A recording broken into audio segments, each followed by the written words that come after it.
The rain hammered against Marcus Thompson's windshield as he navigated the winding country road. Back to Atlanta, his delivery truck's headlights cut through the darkness, illuminating the storm that had seemingly come from nowhere. At 32, Marcus had driven these routes for Translogistics for over a decade, but he'd never seen weather this fierce in early September. That's when he saw her. A figure in white stumbled along the roadside, soaked to the bone and moving with desperate urgency. Marcus slowed his truck, squinting through the rain. As he got closer, his jaw dropped. It was a woman in a wedding dress, her veil torn and trailing behind her like a ghost's shroud. Marcus pulled over and rolled down his window. "Ma'am, are you okay?" The woman turned, and even in the dim light, Marcus could see her striking features, high cheekbones, green eyes wide with fear, and blonde hair plastered to her head. She was beautiful, but more importantly, she was terrified. "Please," she gasped, rushing to his truck. "I need help. Can you give me a ride?" Every instinct told Marcus this was trouble, but his conscience wouldn't let him leave a woman stranded in a storm. "Get in," he said, unlocking the passenger door. She climbed in, shivering violently. Marcus grabbed his jacket from behind the seat and handed it to her. "I'm Marcus," he said gently. "What's your name?" "Sarah," she whispered, wrapping the jacket around herself. "Sarah Mitchell. Thank you so much for stopping. What happened? Why are you out here alone?" Sarah's eyes darted to the mirrors nervously. I couldn't go through with it. The wedding. I had to run."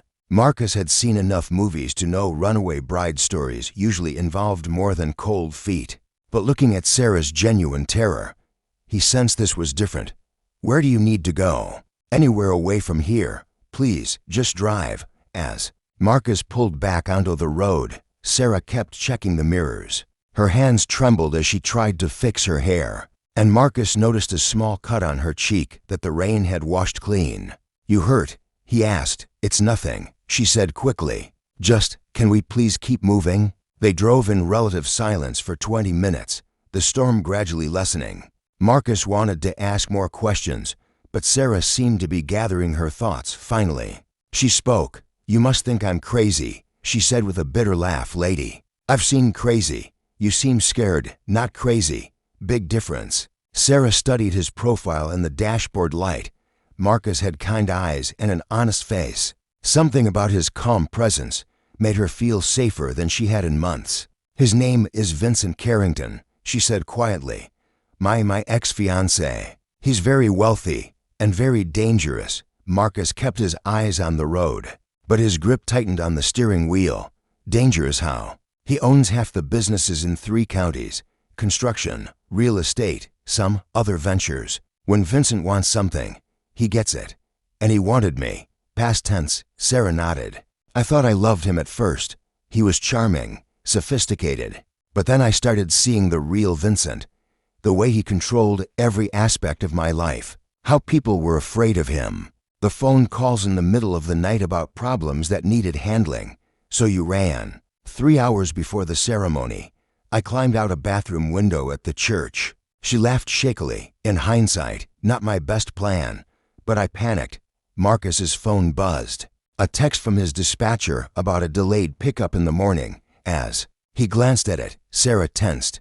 "What is it?" she asked. "Just work stuff. You okay?" I thought. She shook her head.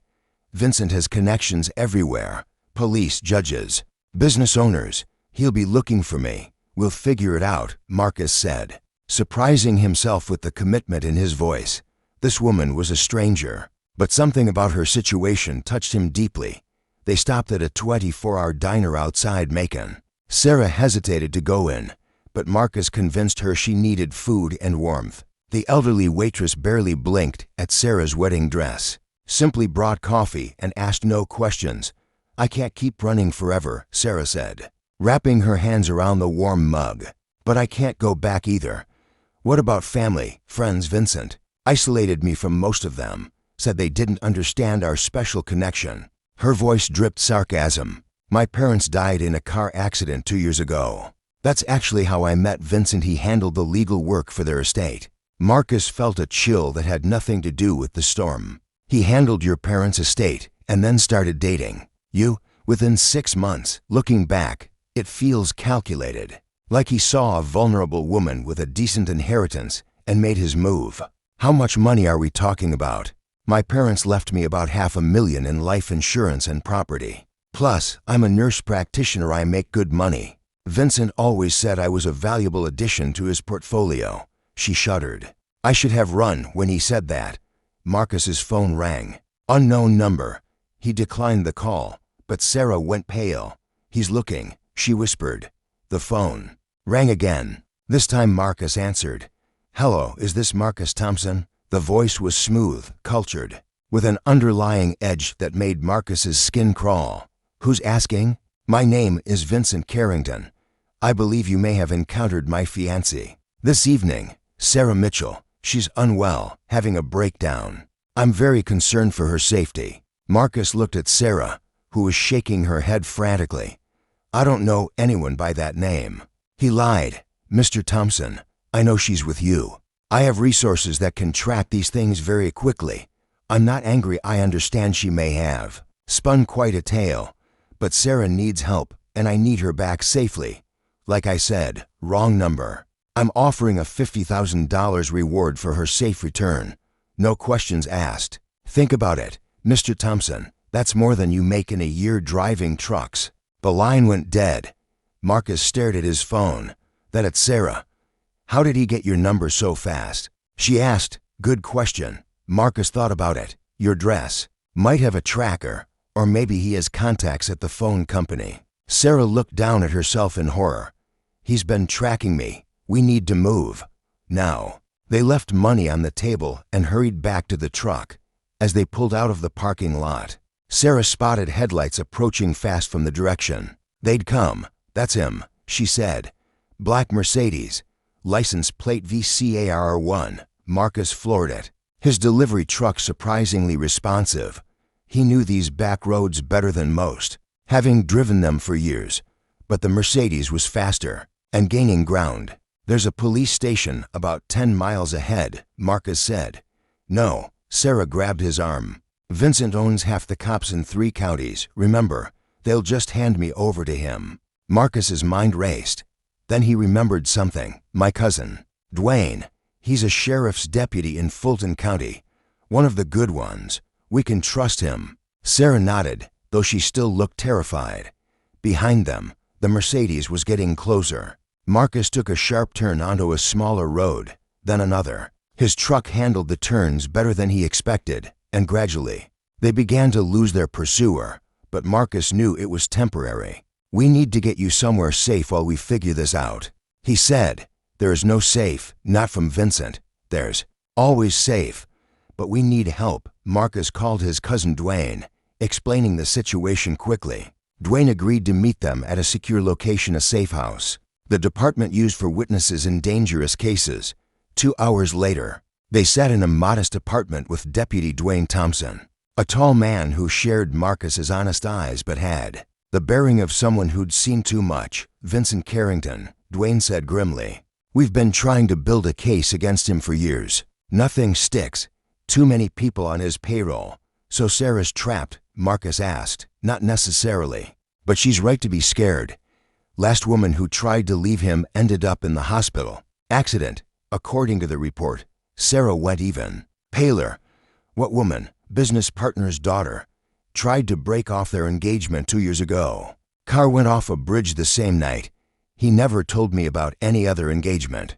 Sarah whispered. Dwayne leaned forward. Sarah, if you're willing to testify about what you've seen and heard, we might finally have enough to investigate him properly. He'll kill me first. Not if we put you in witness protection. Marcus found himself speaking up. What if there was another way? What if Vincent thought she was already dead? Both Dwayne and Sarah stared at him. What are you thinking? Dwayne asked. That Mercedes is still out there looking. What if it found something tragic? The plan they hatched was risky, but simple. Sarah's wedding dress would be found by the river, torn and bloodied courtesy of a small cut on Marcus's hand. Her purse would be discovered downstream. Security footage from a bridge camera would show a figure in white going over the rail. During the storm, Vincent will demand a thorough search, Dwayne warned. but river accidents during storms. Bodies don't always turn up. While Dwayne arranged the fake evidence, Marcus helped Sarah disappear.